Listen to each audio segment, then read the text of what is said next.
All right, well, good afternoon, everyone. Thanks for joining us for the 2022 Lake Region Roundup. It's a pleasure and an honor to be here, and I realize that I'm not Rich, but I just wanted to give a brief introduction of myself. My name is Angie Johnson. I am the NDSU Extension Farm and Ranch Safety Coordinator, a whole whopping 3 months into this new position.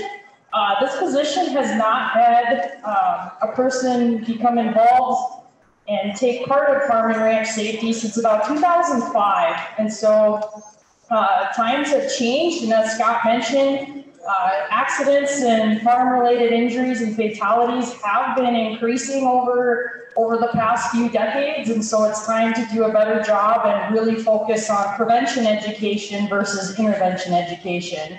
And so I've known Rich, it feels like my whole lifetime, but really getting involved with the safety aspect, and he'll talk a little bit about our story as well as to how our partnership got started. But to give a background of Rich, he's from Kindred, North Dakota, but originally from Forbes, and he is the chief of the Kindred Fire and Rescue, as well as the captain of the Cheyenne Valley Technical Rescue Team and board director of the Cass Rescue Association.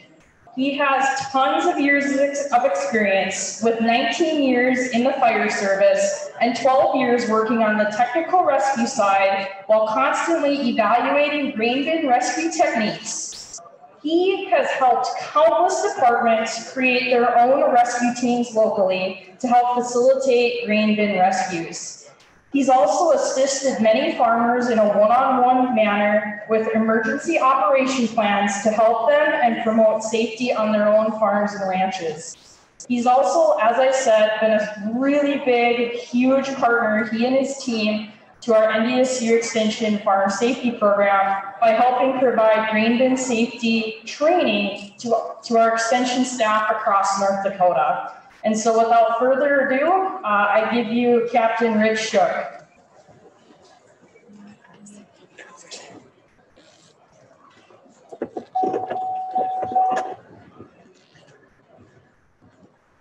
Randy, hold on. Put your harness on. Oh, we've done it 1,000 times already. Put your harness on. There might be a crust in there. You might fall through. I don't want you to fall down the bin. It's about halfway down. It'll be fine. Put your harness on. We've done it 1,000 times. Come on, Randy. Just wear the harness. It's not that hard. It takes you 2 seconds to put it on. Just wear the harness. No, it'll be quicker without it. Just put your harness on. Oh. Get back down here.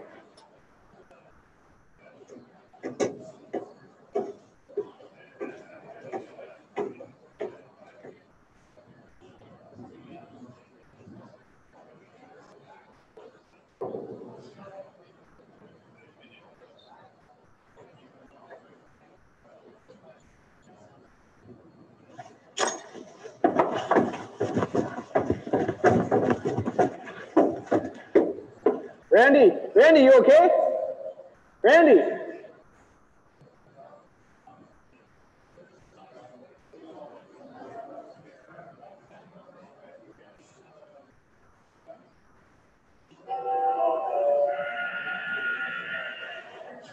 We have a great investment in progress and easy to respond to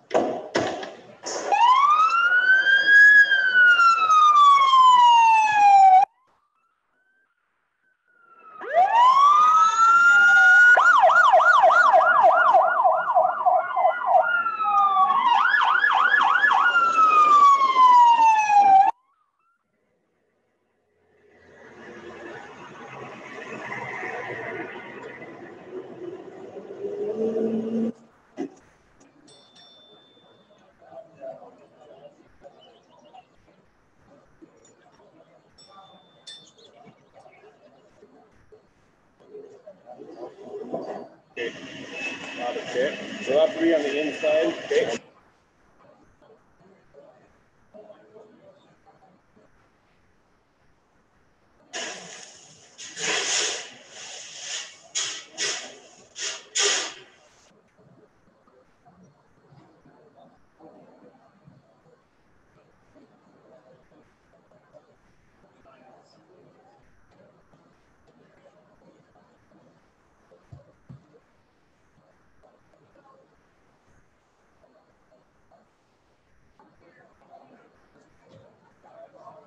So like I said, that's a work in progress, and that's what leads up to us getting the call coming from the rescue side of it. Like I said, my name's Rich Schock. As Angie alluded, I've got quite a few years in the job, 12 years to 13 years specifically, trying to deal with the technical rescue aspect of the job. Based out of Kindred, North Dakota, personally facilitated 5 rescues, and that's 5 too many. We'll see how this goes. This one here is in Kindred, day after Christmas. It's my partner.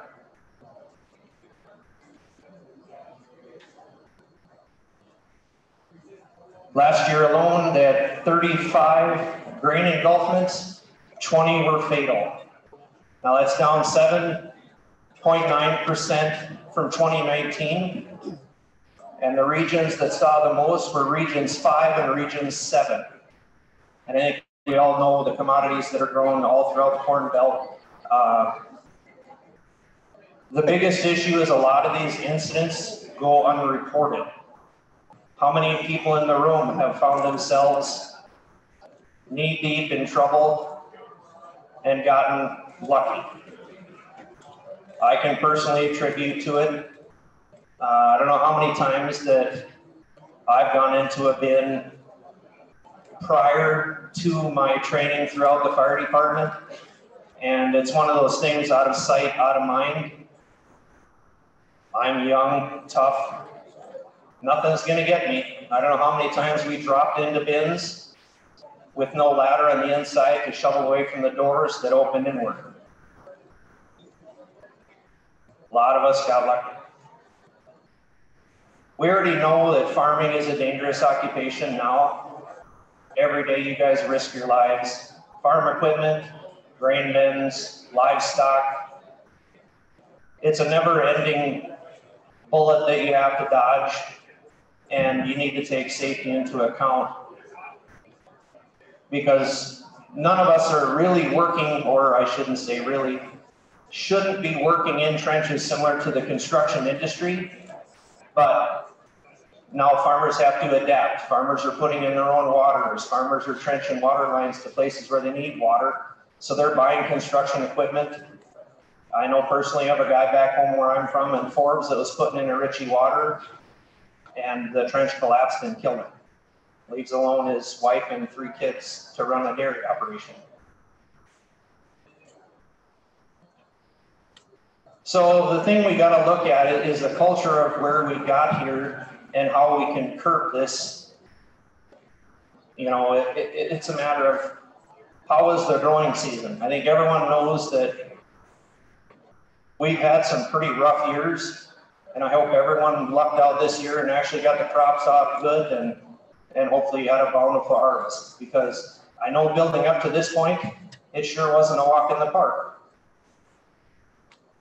You know, one of the biggest things that we look at is the bin management plan, and you talk to Ken from NDSU, and you talk to any of these grain bin manufacturers and things like that, and if you can put in some monitors and things like that and try and get a plan in place to watch over the commodity you have stored, and there's no crystal ball that says that you can't see any snow coming in the eaves, or if the roof vents freeze up, things like that.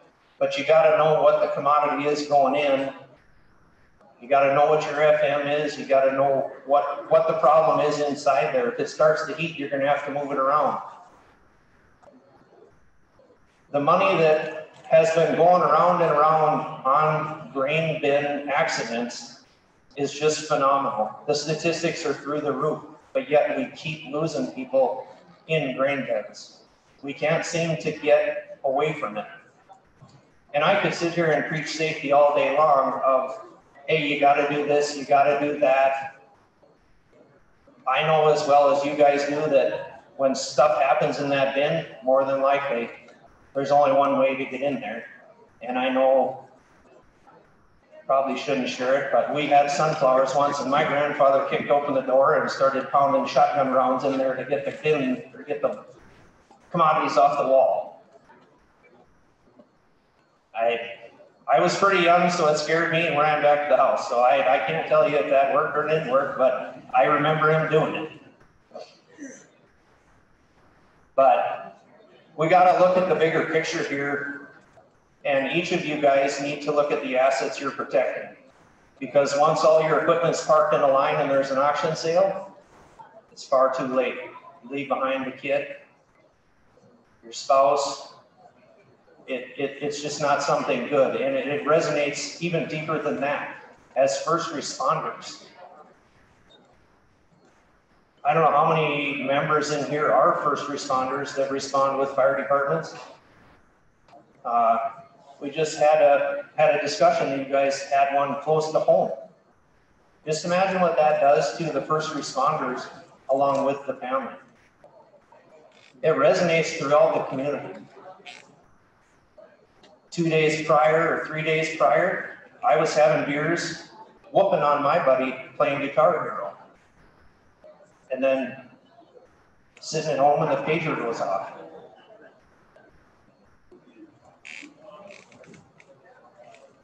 Identifying some simple hazards. This is my photo. So I can share this is at my grandfather's place. Most of that stuff is, we consider it antiques. But you can see the lack of shields, the cord, the tub. I don't know how many people have set up similar to this anymore. There's probably not a lot, but there might be a few. I don't know how many times plugging that stupid thing in that I got zapped so damn hard that I stomped my feet. But there's lots of things that we can do to make things safer. It's also my picture. The reason it's so grainy is because it's taken off one of our photo albums. We used to ride home in the field, or from the field in that. Probably not something that we should have been promoting, but we all have done it. How about this? This isn't mine. This isn't my daycare. I don't know what's going on here, but it doesn't seem like it's a winning proposition for anything. The biggest takeaway is these things, as much as they seem like an environment for kids to hang out and play in, we shouldn't be engaging in that. So let's get into the nuts and bolts of grain engulfment. What are the risks? You've got slip, trips, falls. You've got toxic environments. Purdue University has been tracking these things for many years, and it's definitely a good statistic to get into is to dig in and Google Purdue University's studies on grain engulfments and grain accidents. And those are the ones that are reported. But they're actually tracking a lot of software just on social media platforms, news outlets, and things like that, because the you and I of today, we're not going to call OSHA. We're not going to say, you know, I had a near miss. Nope. The last thing we want is OSHA to come onto the farm and start regulating. But I can tell you one thing. If we don't change the culture and the habits we're having, in Iowa, there was a mother that lost her child. And not to take anything away from that, but she went to the legislature and tried to see if she could get OSHA on the farm. Now, I think we all have our own personal thoughts of OSHA, personally, and I can say this, in my opinion, it's a racket, but I don't think we want them on the family farm. It's hard enough for you guys to make money the way it is. Just imagine that coming in, and the regulations, and all the BS that entails. But what's surpassing now, that's building the case, is it's a 70-30 split. Now family farms are killing more people than commercial elevators. And that's where they're going to start getting nosy. So I think we need to probably just take a step back, take a deep breath, Reach out to your farm and ranch specialist. Reach out to your extension agents. Just see what programs there are out there that you guys can get involved in doing some kind of training, some little things to educate your workers. Protect your bottom line. That should be the takeaway.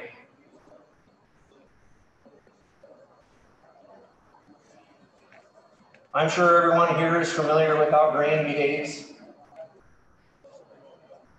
Wraps around you, similar to sand. Each commodity is different. I've been buried in wheat, corn, soybeans.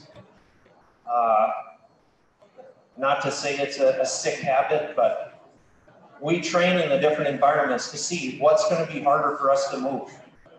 What can we do to make sure this is a viable victim? So we have a facility that we can train in, and we've done self-rescues. The deepest I went is to my throat and had my hands in my pocket.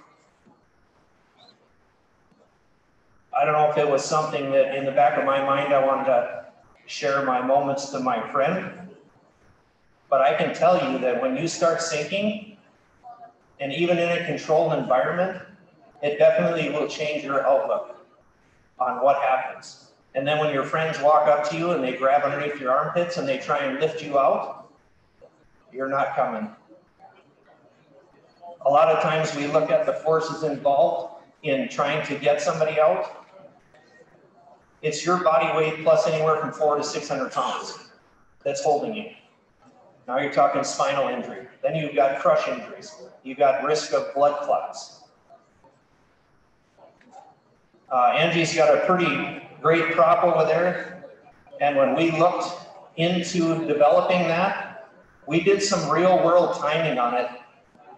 So if you take the stopwatch and you drop Woody in there, you pull that chute and you start opening, it's very similar to a 6,000 bushel an hour takeout.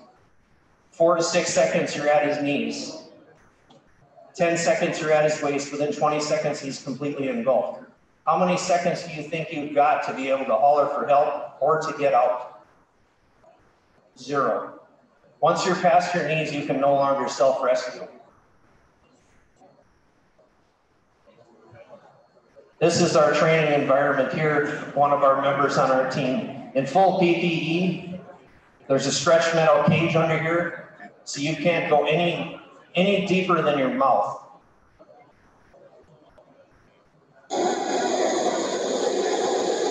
Everyone thinks it's funny when you start.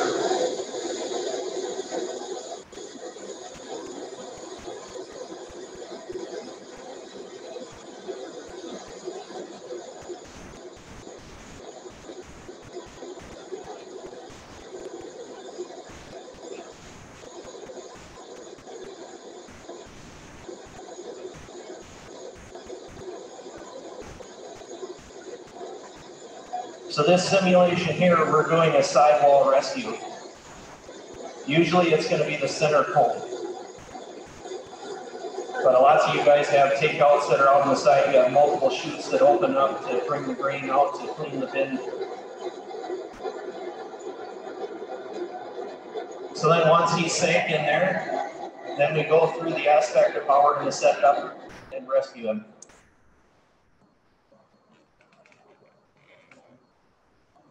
Like I said, once the grain gets around you and starts grasping like sand, it prevents self-rescue.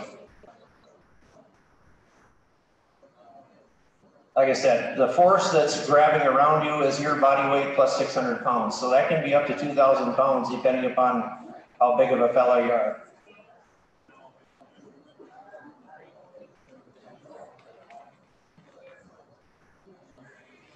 A lot of times the rescues and things are getting to be more because, I don't know, is there any marketing guys in here that are probably getting, so the price of commodities are not the greatest, not for what you guys do to get that crop to market.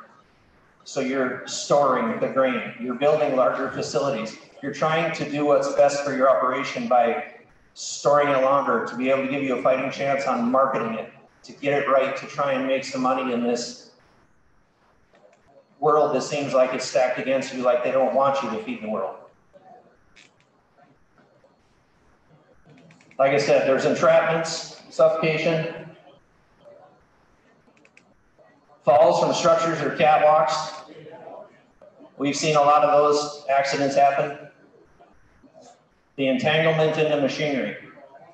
You know, we all went through the PTO world to where everybody's crawling over the PTOs with loose coveralls, doing things like that. And now, once you get into engulfment, now you've also got to worry about the entanglement hazard at the bottom if no one is there. Toxic atmospheres. Electrocution. And then dust explosions. So here we've got some statistics on how fast the grain moves in modern operations. And that's all going to vary on what your takeout is. But a 16-inch auger moving 23,000 bushels an hour, that's moving grain. And I don't know many guys that think they can run up a slope of grain to get out of that. And then we go into the aspect of what we do as rescuers. So we got to look at the safety aspect. Once again, the falls. And the facilities are getting larger. There's not many farmers around that all operate out of 3,000 to 5,000 bushel bins, unless they just have them for extra or overflow storage. Everything you're going to want is going to have newer takeouts and things so that when you guys are storing your grain, it's got better air, better management. You can move it faster and get it out.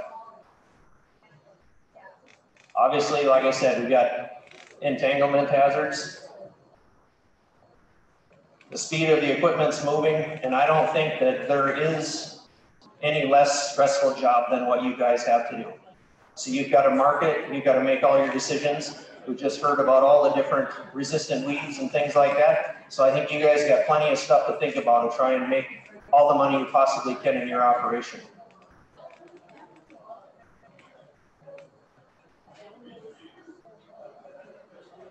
That's entanglement. Now when it comes to air monitoring, you got toxic atmospheres. We don't see a lot of people that are treating as many bins for bugs as we used to see when I was around farming a lot, but it's still happening in different places. And then the other thing we have to worry about is, you know, decomposing grain, off-gassing different things. I don't know how many people have oxygen monitors or anything like that. None. Pop the fan on, check your environment. 9 times out of 10, when you guys are standing at the manhole opening and you smell something funny, you're going to know whether or not you should enter into that space. But it's basically considered, in our world, a permit confined space. It's not made for continuous occupancy, but you can go in there and you can do work. But there's lots of hazards in there. You've got moving machinery, the chance of engulfment, slip strips, falls. And then I think we all heard about the incident in Minnesota, you know, the large grain silo. I believe it was a father and son and uncle that all died in the same silo. Electrocution, I don't know how many people consistently, probably not many of you guys have the old augers with the gas engine on them to move them around like we used to, but you can still come entangled in highline wires.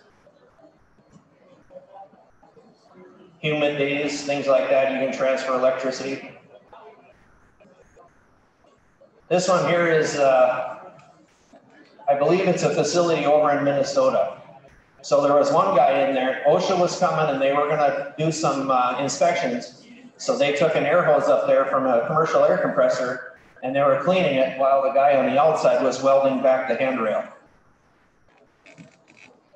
Everyone survived, but the guy inside needed a different haircut.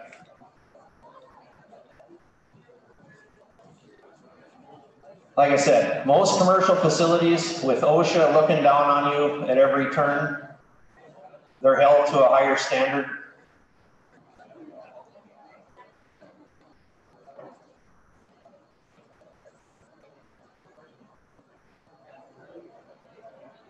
And then 80% of the reported engulfments involve a person inside of a bin or storage structure.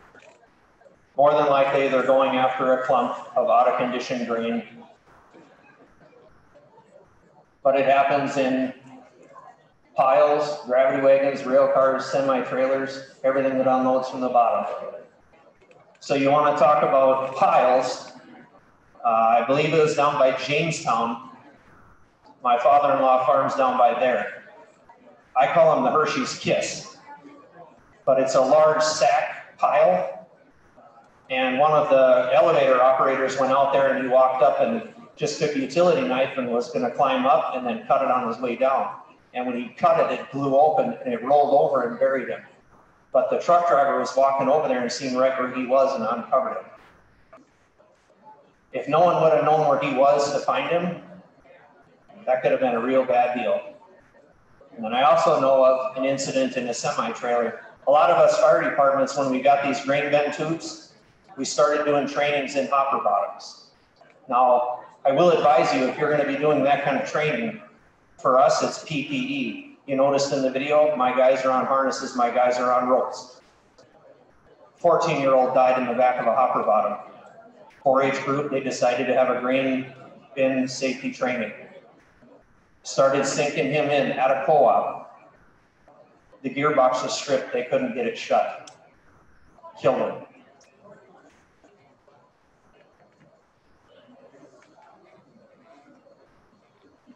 If the grain can't be stopped, then you have to look at entanglement or the second mechanism of injury. Victims covered in grain, most likely not going to survive.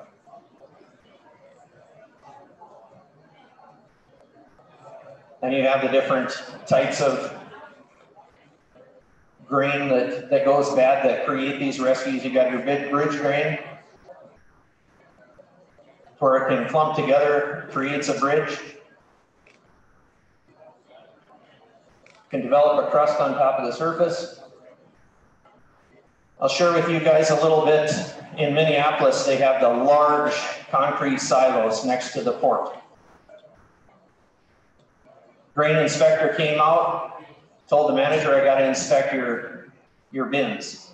He says, okay. Went out, did his thing, took one of his attendants out there, walked into the bin 5. Geez, it's hard and crusty. Tried poking his probe in there. We got a bin that's bad.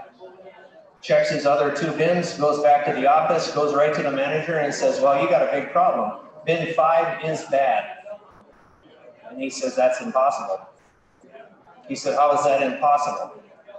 Bin 5 was loaded out yesterday and went by ship. These are 100-foot tall structures. So the bin manager goes out there and he says, show me the bin. They went, opened the manway, shined the light in there. There's nothing in there. Shined the light up, about a 5-foot crust right across the top in a 100-foot silo. That could have went a whole lot of sideways real fast. That's your bridge grain.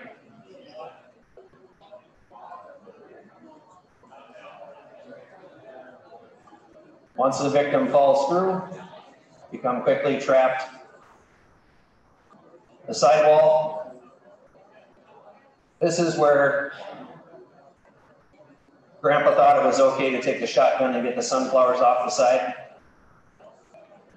I know we used a concrete vibrator at one time, ratchet strapped it to the side of the bin and vibrated it because I wasn't going in there.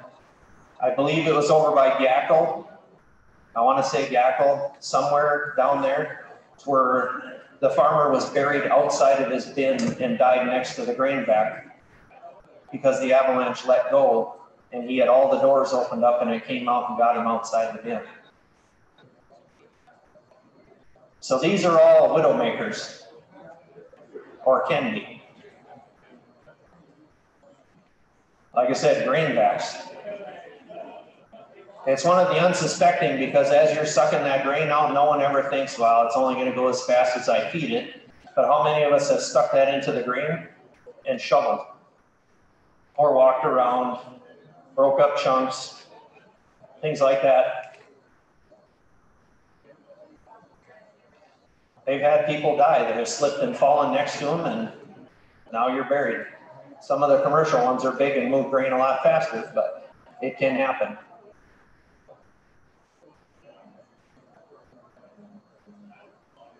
And like I said, these are your stakeholders.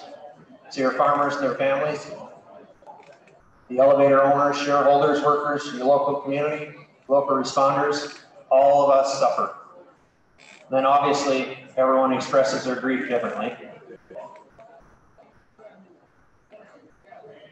These are 2 rescues. One's in Kindred. That's in a 3 million bushel corn building. We went after a 21-year-old. He was driving a payloader into a corn pile, pushing the grain, and a large clump of spoiled grain started going towards the opening. So he drove the payloader into the grain, climbed up the arms, stood in the bucket, tried to reach, fell. He was missing for over an hour, and then they realized that they didn't have the capacity they were looking for. They went down into the chute. He wasn't down into the tunnel. He was wedged in the 3-foot floor, right where it turned, wedged with his hand next to his head, lungs completely full of corn. 21 years old. Took us close to 5 hours to get him out. We had 2 large commercial grain backs. We got a trench box from the local construction company, took a payloader and pushed it in once we knew where the hole was, and then started dropping sheets of plywood and tried backing the grain out. And then we actually had to pull his arms up and send him down through the chute onto the open conveyor to recover him. The second one is in South Dakota. Another fatal. There's lots of aspects that have tried to update and make your guys' lives easier. Ladders. This here is another interesting piece of literature. Angie and I looked into trying to see if there's other ways we can try and make a retrofit for you guys for existing grain bins. And it turns out there is a company in Canada that makes one, and it's similar to what I use in the City of Kindred when I climb our water tower. So on my harness, I have a piece of hardware that locks onto a cable, and I can climb up and I can climb down, and it will free spool. But if I jump off the ladder, it locks in place. And this company produces it, and you can retro smooth hopper bins. You can do regular galvanized bins, things like that. But there are safety features out there, because like I said, even falls. It's rainy out, I gotta check that dang bin. You're gonna climb the bin. Or it's icy. So the PPE is something that we push. And I read an article that kind of disturbed me a little bit because it was basically poking holes in wearing a harness. And after I read through it, everyone is allowed to their own opinion. Well, my opinion is, if I get in my vehicle and I choose to lock my seatbelt behind me because of that dang dinger, and I get into a car crash and I go through the windshield, I didn't use my PPE correctly. If I put on a harness and I go into a grain bin and I'm not tied off on anything, I die in the grain bin. Am I using that harness properly? No. So it's all in how you perceive being safe. You know, there's different classifications of harnesses. We use mostly class 3s, which are your legs, your torso, and your waist. And then you can survive a fall from a height. Angie's got one over there. I brought one along too. It's similar to putting on your vest and then putting your belt on. So it's very simple to use. And then there's fall protection. So there's a lanyard that'll let you fall 4 to 6 feet. So if you start climbing a ladder and you clip it, and yes, it's gonna be another cumbersome pain in the neck to do, but it's gonna help you go home and walk again if something happens. And then obviously the different PPE you can have: head protection, eye protection, ear protection, respirators. This is the part that I think people will struggle with, is if you're using this equipment, have an equipment checklist, and there's also tags on all those harnesses. When you flip open the tag, it'll show date of manufacture. The date of the manufacturer is a 7-year lifespan. It'd be 3 years for us in rescue services, but it's 7 years. So you're able to use that thing for 7 years, and there's even, you can date it. Every time you look at it, make sure it's in good shape. You put it on, so you're gonna know if it's wrecked or not. But just report it. And obviously, a decal is only as good as the person who's gonna read it. I'd like to target the zero entry approach, but I think we all know how realistic that is in the real world. If there's something bad in that bin, you're gonna wanna try and get in there and you're gonna wanna remedy it. Then I ask you to look at your kids, grandkids, and be safe about it.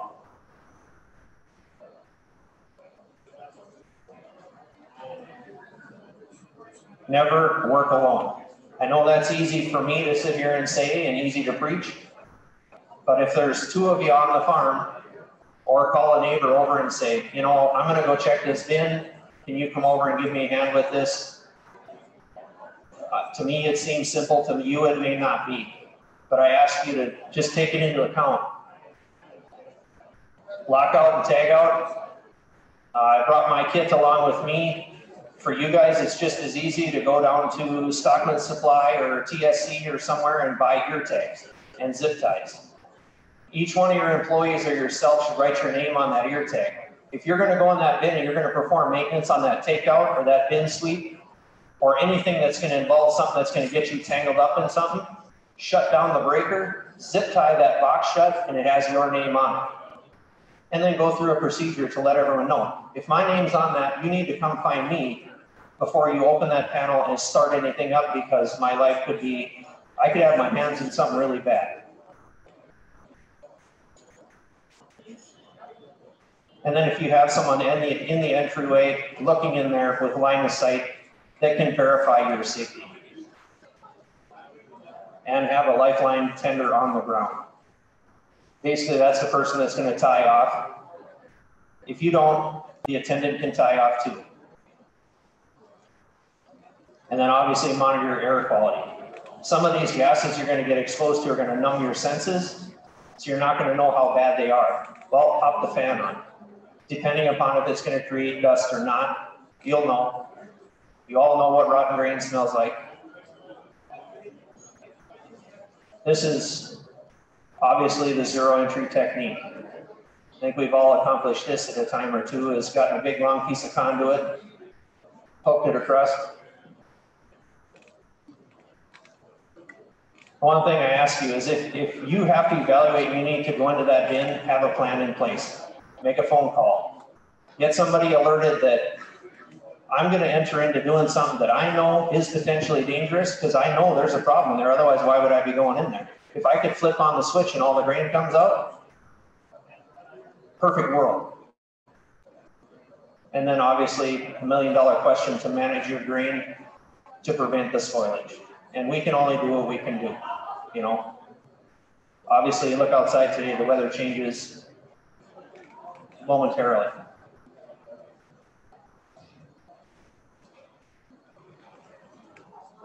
And then Angie's also got a lot of good warning labels and things like that.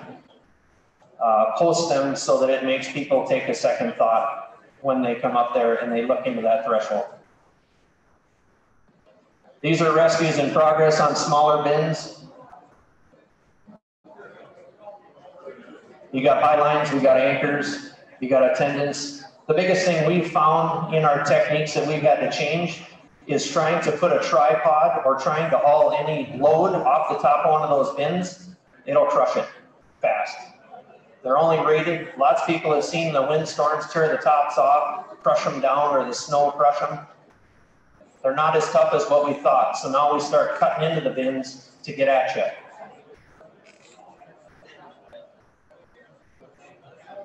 And then just go through some planning and go quick. Talk to your first responders.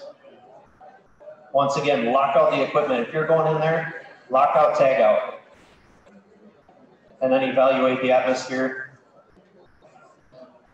That's a question that lots of people post. If someone's caught in the bin, do I kick in the fans?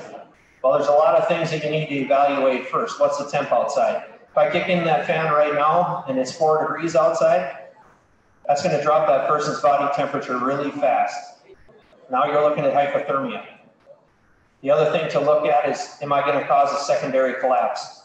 Is the bridge drain that's above that victim, when I flip on that fan, is that going to create vibration and cause more grain to run down that cone? As long as I can still see him, his airway is still okay for the most part. And if he can remain calm. Here's a farm emergency plan template from Purdue University. And this is probably one of the neatest things that I have seen, is to put together one of these for your farm. Angie and I have worked tirelessly to try and see if there's ways to incentivize farms and ranches to be able to put an emergency plan into place, to try and see if we can benefit you guys in any way, shape, or form. And this is kind of a cheap insurance thing for you guys. The other thing it has, everyone's got a cell phone. Get your latitude and longitude figured out. I know firsthand that when someone calls 911 and they ping a cell phone or they get the cross street, we're going to want to know exactly where you're at. And if you can relay your latitude and longitude to the 911 dispatcher, that's going to pinpoint your location precisely. My dad on my farm in 1982 passed away because we didn't have cell phones or anything like that, and the ambulance went past our place. A Holstein bull got after him on our operation, and hurt him within moments of his life, and the ambulance went to the wrong farm. I can't fault anybody for that. The technology wasn't there. But I can tell you now, with the cell phones that we have, if you provide lat and long to your dispatcher, they'll see to it that the fire department can get closer to you than back in the day. And this is more of our training. Invite your local responders to your farm. Have them sit and visit with you guys. Help them do a hazard analysis. Let them know what you have. Let them know where your things are at so they know when they come on your farm if they need something. And then never attempt this rescue without emergency responders. Most of the rescuers that are on the site end up being the secondary victim. And then on your farms, practice, practice, practice. This is cutting the holes in the bin. Obviously, this is us emptying a bin. Grain Safety Coalition has some instances out there where they have similar equipment. But the biggest problem that we've found is to get a manufacturer to stand behind that. If it's not life safety rated or it's not on a bin manufacturer's bin, then it's hard for them to put any kind of faith in it because you're modifying that existing structure. You could be weakening it. Would it work? Probably. I don't know. Something's better than nothing.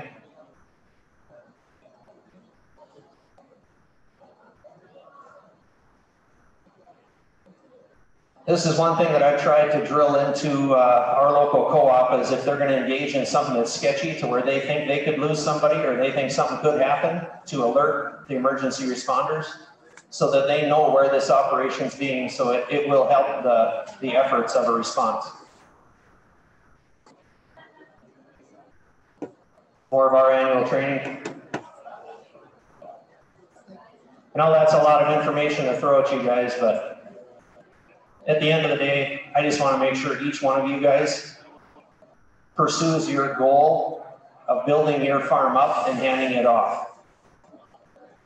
I don't want to see anybody's farm parked in a line like ours was. It's just not a good thing to do. And it's hard enough for you guys to make a living doing what you're doing. And I have the utmost respect for you, but I wanted to speak on this. And obviously I'm passionate about it.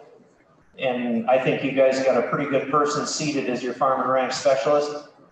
And your extension agents definitely could use the work with them. I think it's just a great avenue, and to be able to have a program like that definitely speaks volumes that they're interested, and legislature helped fund it. So let's keep it going. Reach out to them, utilize them. Angie's got my information. My phone is always on if anybody needs anything. If I don't know, I will definitely look into it. Any questions?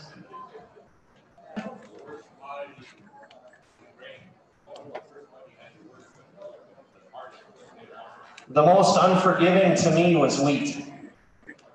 Seemed like it's really tight. You know, we've got a smaller rescue auger on a brushless DeWalt drill, and it moves probably 3 bushels a minute, give or take. And it seemed like the wheat holds on tighter. Soybeans were probably one of the easiest.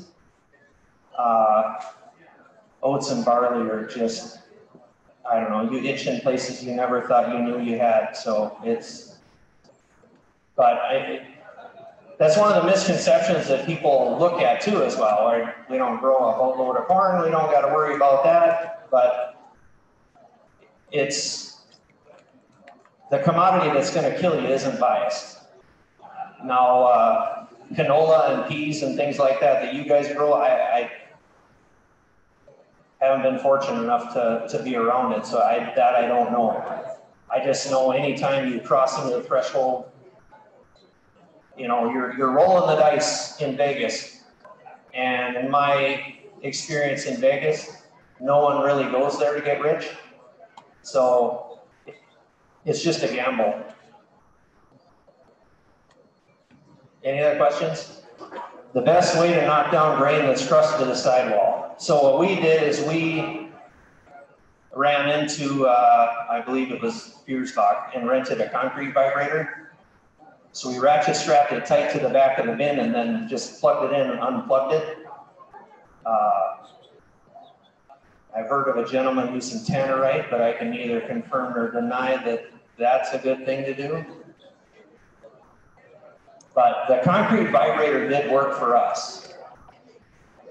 Otherwise, lots of conduit, poke at it.